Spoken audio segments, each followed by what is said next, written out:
इससे पिछली दो वीडियोस में हमने 80 मोस्ट इम्पोर्टेंट क्वेश्चंस को डिस्कस किया था। इस वीडियो में कुछ और क्वेश्चंस हैं जिन्हें मैं आपको बता रहा हूँ। इन क्वेश्चन से आपकी बहुत ज़्यादा हेल्प होने वाली है, क्योंकि अब एक्स्ट्रा पढ़ने का तो टाइम रहा नहीं है आपके पास। तो आपके लिए ज़रूरी होगा कि आप सिर्फ इम्पोर्टेंट क्वेश्चन को ही पढ़ें और अच्छा स्कोर लेकर आएँ। आज का हमारा क्वेश्चन नंबर फर्स्ट है, यानी 81। हमने 80 क्वेश्चंस को डिस्कस तो कर ही लिया है, तो हमारा 81 क्वेश्चन है, डोपिंग से क्या समझते हैं आप। डोपिंग से क्या तात्पर्य। देखो, डोपिंग क्या होता है। डोपिंग एक ऐसा प्रोसीजर है जिसमें शुद्ध अर्धचालक में कोई अशुद्धि मिलाकर अर्धचालक की चालकता को बढ़ाया जा सकता है। जैसे जर्मेनियम आपने सुना होगा। जर्मेनियम में अगर हम कोई एक अशुद्धि ऐसी मिला दें जिससे कि इसकी चालकता बढ़ जाए, तो वो क्या हो जाता है, उसी प्रोसीजर को हम डोपिंग कह देते हैं। इसके बाद नेक्स्ट क्वेश्चन है 82। हरित गृह प्रभाव या ग्रीन हाउस प्रभाव किसे कहते हैं, ग्रीन हाउस इफेक्ट किसे कहते हैं, समझाइए। देखो, आप जानते हैं कि ग्रीन हाउस इफेक्ट क्या होता है कि जब एटमॉस्फेयर में एक गैस CO2 का अमाउंट जब बढ़ जाता है, तो जो हमारी अर्थ होती है, उस अर्थ के ऊपर यहाँ पे बहुत सारी लेयर्स होती हैं। तो जो पहली लेयर होती है क्षोभ मंडल की लेयर पे क्या होता है, यहाँ पे बहुत सारी कार्बन डाइऑक्साइड गैस क्या हो जाती है, इकट्ठी हो जाती है। और इकट्ठा होने पे क्या होता है कि जो यहाँ से सनरेज आती हैं, वो सनरेज रिफ्लेक्ट होके जाना होता है उन्हें वापस, मगर क्या होता है, ये CO2 जो होती है, CO2 गैस इन रिफ्लेक्ट होने वाली रे को नहीं जाने देता है वापस, और इन्हें दोबारा से कहाँ है, अर्थ पे ही भेज देती है। जिससे क्या होता है कि अर्थ का टेम्परेचर बढ़ रहा है, और टेम्परेचर बढ़ने से क्या होगा कि जो जितने भी ग्लेशियर हैं, जो माउंट एरिया है जहाँ पे बर्फ़ जमी होती है, वो मेल्ट होके कहाँ आ जाएगी, ओशन में। और ओशन में आने पे क्या होगा, उसका लेवल अप होगा, और लेवल अप होने पे जो जितने भी एनिमल्स लैंड पे रहते हैं, वो क्या होगा कि वो उनके लिए सर्वाइव करना पॉसिबल नहीं होगा और वो ख़त्म हो जाएंगे। तो ग्रीन हाउस इफेक्ट कह देते हैं कि एटमॉस्फेयर के टेम्परेचर का बढ़ना ही ग्रीन हाउस प्रभाव है। इसके बाद क्वेश्चन नंबर 83, ये आपके फर्स्ट चैप्टर से रिलेटेड है। कूलाम के नियम बताइए। तो कूलाम के नियम बता देंगे इस क्वेश्चन में। इसके बाद नेक्स्ट क्वेश्चन है 84। विद्युत बल रेखाओं से क्या तात्पर्य है, इनके गुण भी बताइए। तो विद्युत बल रेखाएं क्या होती हैं, देखो, जैसे कि कोई एक धनावेश है और एक ऋणावेश है। धनावेश से कोई किरणें निकल के जाती हैं और वो ऋणावेश में एंटर करती हैं। ये ही क्या होती हैं, विद्युत बल रेखाएं होती हैं, इस तरीके से।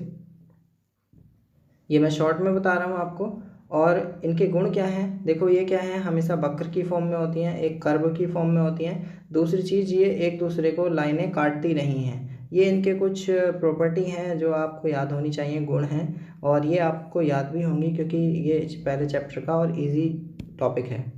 इसके बाद नेक्स्ट क्वेश्चन है 85। किसी वैद्युत द्विध्रुव के कारण अक्षीय स्थिति में किसी बिंदु पर वैद्युत क्षेत्र की तीव्रता के लिए व्यंजक प्राप्त करिए।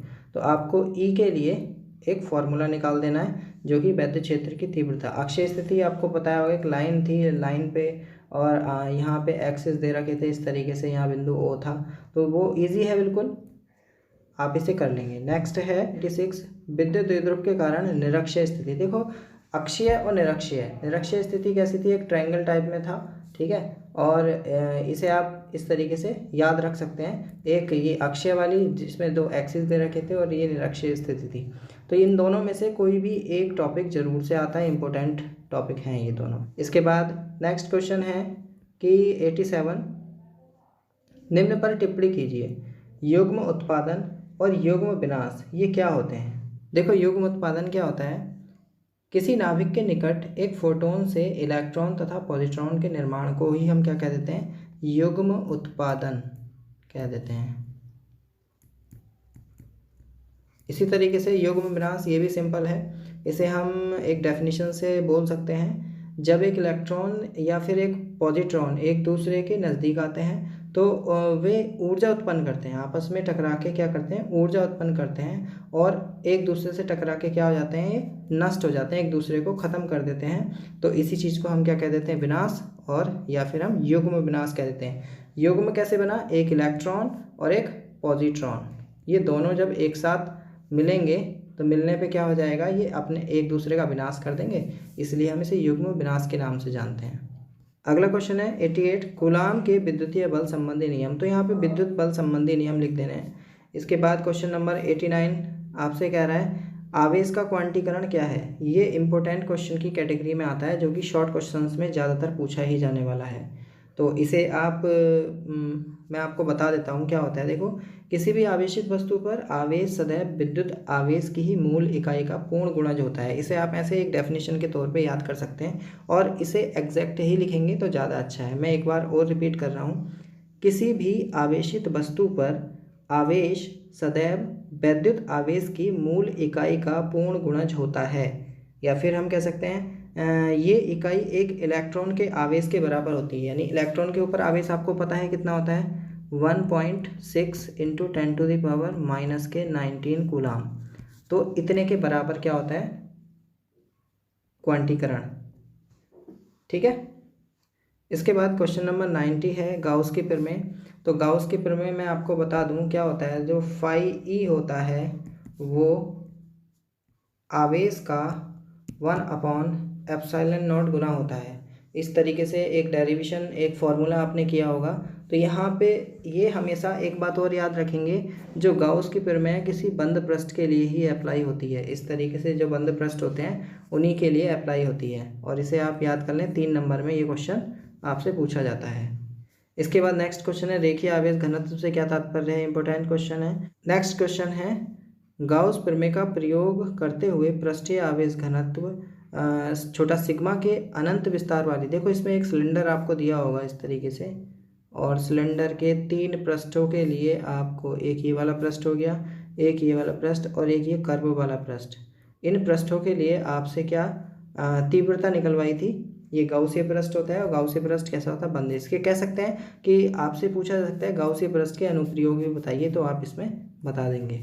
इसके बाद नेक्स्ट क्वेश्चन है, विद्युत फ्लक्स से क्या तात्पर्य है। इसके लिए आवश्यक सूत्र, आप विद्युत फ्लक्स की डेफिनेशन लिख के उसका सूत्र फाइंड कर लेंगे। नेक्स्ट दे रखा है क्वेश्चन नंबर 94, गाउसीय पृष्ठ क्या है, स्थिर वैद्युतिकी में गाउस पृष्ठ का उपयोगिता बताइए। तो यहाँ पे आपको गाउसीय पृष्ठ के बारे में मैंने बताया, जो गोलीय पृष्ठ होता है, एक बंद पृष्ठ, उसी को हम गाउसीय पृष्ठ कह देते हैं। और उसके लिए आपको क्या है, उसके उपयोग बताने हैं, उसकी उपयोगिता बतानी है कि एक बंद पृष्ठ की क्या उपयोगिता है।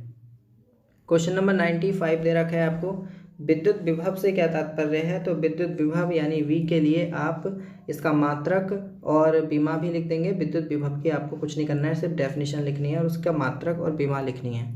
नेक्स्ट क्वेश्चन है हमारा 96 क्या कह रहा है कि विद्युत विभवांतर। देखो, जहाँ पे विद्युत विभव है उसी के जस्ट नीचे विद्युत विभवांतर का मैंने करवाया था, वो आप कर लेंगे जरूर से।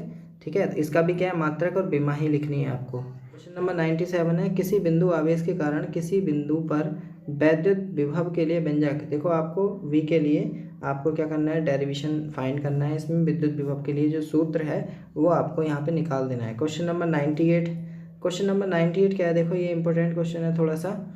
विद्युत स्थितिज ऊर्जा से क्या अभिप्राय है।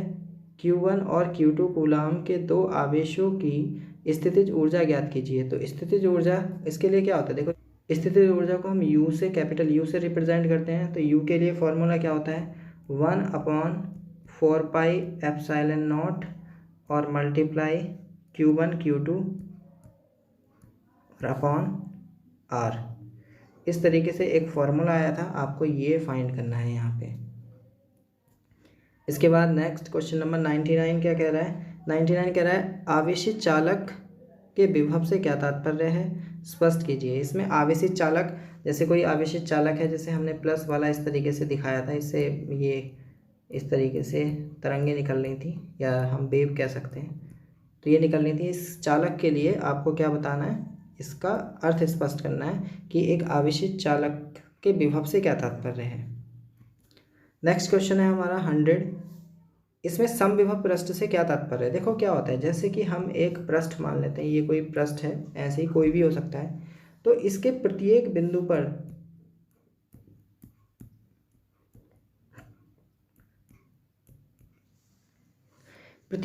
पर जब विभव समान होता है, किसी पॉइंट पे भी देख लें हम, उसका विभव क्या होगा, समान होगा। तो उस कंडीशन में हम इस पृष्ठ का नाम रख देते हैं समविभव पृष्ठ, और इसी को हम समविभव पृष्ठ कह सकते हैं। यानी इसे हम अगर शॉर्ट डेफिनेशन के तौर पे कहें तो कह सकते हैं कि एक ऐसा पृष्ठ जिसके प्रत्येक बिंदु पर विभवों का मान समान हो, समविभव पृष्ठ कहलाता है।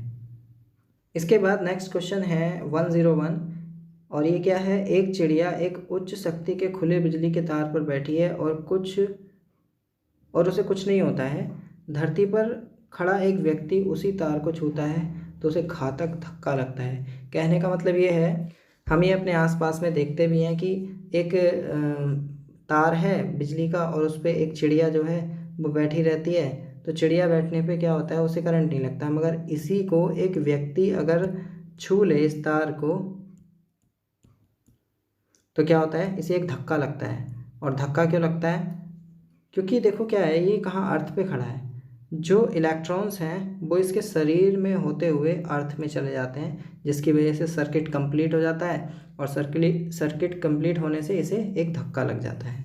तो इसलिए जो तार पे बैठा हुआ, अगर इस आदमी को भी सीधे तार पे बैठा दिया जाए एक तार पे, तो इसे भी धक्का नहीं लगने वाला है। नेक्स्ट क्वेश्चन है 102। इलेक्ट्रॉन वोल्ट की परिभाषा आपको बता देनी है, इसमें इजी क्वेश्चन है। नेक्स्ट, समविभव पृष्ठ के गुण बताने हैं आपको। देखो जब आप समविभव पृष्ठ पीछे वाले क्वेश्चन में किया था, उसी के साथ आप इसके गुण भी याद कर लेंगे, इंपॉर्टेंट है। नेक्स्ट है, विलगित गोलीय चालक की धारिता के लिए सूत्र बताना है। क्वेश्चन नंबर 104 है कि विलगित गोलीय चालक की धारिता का सूत्र बताना है। देखो विलगित का मतलब होता है आइसोलेट, और इसके लिए सूत्र क्या होगा धारिता के लिए, C बराबर, आपने सूत्र पढ़ा होगा, C बराबर Q/V। इस तरीके से ये तो धारिता के लिए था। अब हम बात कर रहे हैं किसके, विलगित गोलीय चालक की धारिता के लिए। तो उसके लिए क्या सूत्र होगा, देखो यहाँ पे Q तो ऐसे रहेगा, V की वैल्यू हमें पता है, V बराबर क्या होता है 1/4πε0 Q/R। ये क्या होता है, विभवांतर का फॉर्मूला होता है। तो ये वाली वैल्यू हम इस वाली में, जो ये वाली वैल्यू है वो हम इसमें पुट कर देंगे। तो C बराबर Q ऐसे ही रहेगा और V की जगह क्या रख दें 1/4πε0 और मल्टीप्लाई Q/R। जो नीचे वाले टर्म है ये सब ऊपर चले जाएंगे, तो C बराबर क्या हो जाएगा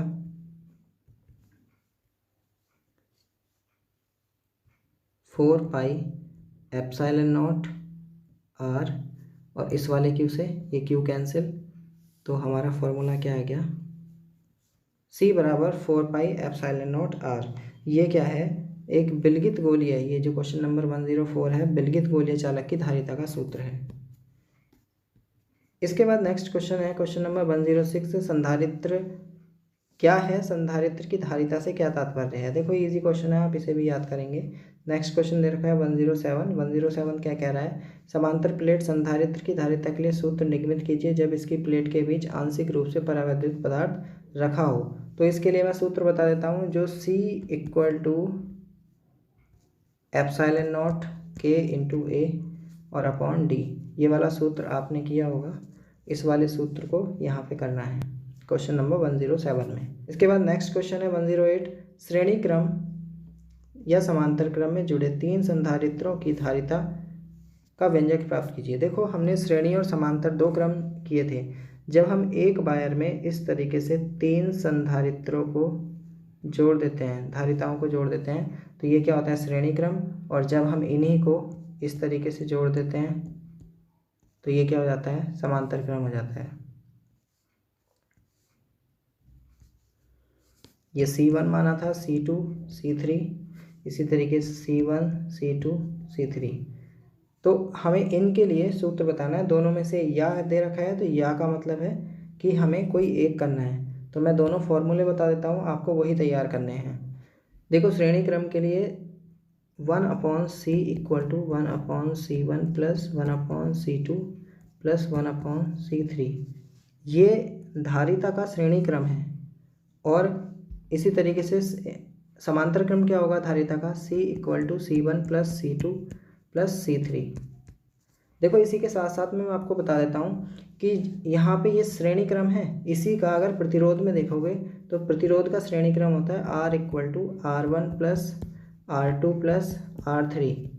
और समांतर क्रम कौन सा होता है, 1/R = 1/R1 + 1/R2 + 1/R3। इस तरीके से इसका प्रतिरोध का समांतर क्रम ये हो जाता है। यहाँ पे उल्टा होता है थोड़ा सा, तो आपको यही फॉर्मूले तैयार करने हैं। इसके बाद नेक्स्ट क्वेश्चन है 109 फेरेड क्या है, एक फेरेड में कितने पिको फेरेड होते हैं। देखो फेरेड की आपको डेफिनेशन लिख देनी है, मैं आपको बता देता हूँ। 1 फेरेड में 10⁻12 पिको फेरेड होते हैं, आपको ये याद करना होगा। 1 फेरेड इक्वल टू 10⁻12 और ये प्लस के होते हैं, ठीक है, प्लस के 12 पिको फेरेड होते हैं। आपको फेरेड की डेफिनेशन लिख देनी है। उसके बाद नेक्स्ट क्वेश्चन है 110 विद्युत धारा से क्या तात्पर्य है, धारा घनत्व की परिभाषा और मात्रक बताइए। देखो विद्युत धारा के बारे में आप जानते हैं, विद्युत धारा क्या होती है, किसी परिपथ में बहने वाले आवेश के मान को विद्युत धारा कह देते हैं। बस आपको ये डेफिनेशन चेप देनी है वहाँ पे। नेक्स्ट क्वेश्चन है धातु के मुक्त इलेक्ट्रॉनों से क्या तात्पर्य है। देखो कोई भी धातु है, धातु की कोई सरफेस है, इस सरफेस में क्या होते हैं, इलेक्ट्रॉन्स फ्रीली रहते हैं, और जैसे ही इन्हें हम कोई एनर्जी देते हैं तो ये इलेक्ट्रॉन क्या कर देते हैं, यहाँ से मूव करने लग जाते हैं। तो इन्हीं को हम क्या कह देते हैं, फ्री इलेक्ट्रॉन या मुक्त इलेक्ट्रॉन कह देते हैं। इसके बाद 112 क्वेश्चन दे रखा है, 112 क्वेश्चन दे रखा है, अपवाह वेग का अर्थ समझाइए। देखो अपवाह आपने ड्रिफ्टिंग सुना होगा, ड्रिफ्टिंग क्या, जैसे कई बार देखा होगा कि जो लड़के हैं वो बाइकों को कैसे लिटा के घुमा देते हैं, सी बना देते हैं, ओ बना देते हैं, वही ड्रिफ्टिंग है, किसी चीज़ को फिसलाना। मतलब जिस डायरेक्शन में हम अपेक्षा करते हैं इस डायरेक्शन में जाएगा, उधर ना जाके हमारी अपेक्षाओं से थोड़ा अलग। जैसे ब्रेक डांस देखा होगा, ब्रेक डांस कैसा होता है, वो ब्रेक डांस क्या होता है कि एक तरीके से ड्रिफ्टिंग कहलाएगी, उसी को हम ड्रिफ्टिंग कह देते हैं। कारों को देखा होगा कि कार इस तरीके से स्लिप करा देते हैं, वही क्या है, ड्रिफ्टिंग है। इसके बाद क्वेश्चन नंबर 113 दे रखा है कि अपवाह वेग तथा धारा घनत्व के बीच संबंध, आपको इसमें संबंध बताना है। उसके बाद नेक्स्ट क्वेश्चन है 114 विशिष्ट चालकता और विशिष्ट प्रतिरोध के बारे में आपको बता देना है। इसके बाद 115 दे रखा है आपको कि मिश्र धातुओं की प्रतिरोधकता पर ताप का क्या प्रभाव पड़ता है। देखो मिश्र धातुएं क्या होती हैं, नॉर्मल धातुओं के टेम्परेचर से थोड़ा हाई टेम्परेचर पे ही मेल्ट होती हैं, ठीक है, तो आपको इसी के बारे में लिख देना है। नेक्स्ट क्वेश्चन गत्यात्मक प्रतिरोध से क्या तात्पर्य है, और क्वेश्चन नंबर 117 दे रखा है ओमीय तथा अनोमीय प्रतिरोध के बारे में आपको बताना है। ये बिल्कुल ईजी, वैसे इनकी डेफिनेशन पूछी जाती है और उन सर्किटों के नाम पूछे जाते हैं कि कौन से ओमीय प्रतिरोध हैं और कौन से अनओमीय प्रतिरोध हैं। नेक्स्ट क्वेश्चन दे रखा है 118 विद्युत सेल तथा विद्युत वाहक बल से क्या तात्पर्य है। बिल्कुल बेसिक क्वेश्चन है, आपको ये अच्छे से तैयार करना है। अगला क्वेश्चन भी इसी से रिलेटेड है, किसी सेल के विद्युत वाहक बल तथा इसके सिरों के बीच टर्मिनल विभवांतर में संबंध बताने वाले सूत्र को आपको बताना है। और हमारा आज का लास्ट क्वेश्चन होगा विद्युत परिपथ के लिए किरचॉफ के नियम। देखो किरचॉफ के नियम आपको बता रखे हैं, वो आप ज़रूर से करें, और ये सबसे ज़्यादा इंपॉर्टेंट क्वेश्चन रहने वाला है 120। किरचॉफ के जो नियम हैं आपको ज़रूर से याद करने हैं। देखो अभी 20 मार्च को आपका फिजिक्स का एग्ज़ाम है और ज़्यादा टाइम तो है नहीं आपके पास, तो अच्छे से तैयारी कीजिए। नेक्स्ट वीडियो में मिलते हैं। Best of luck.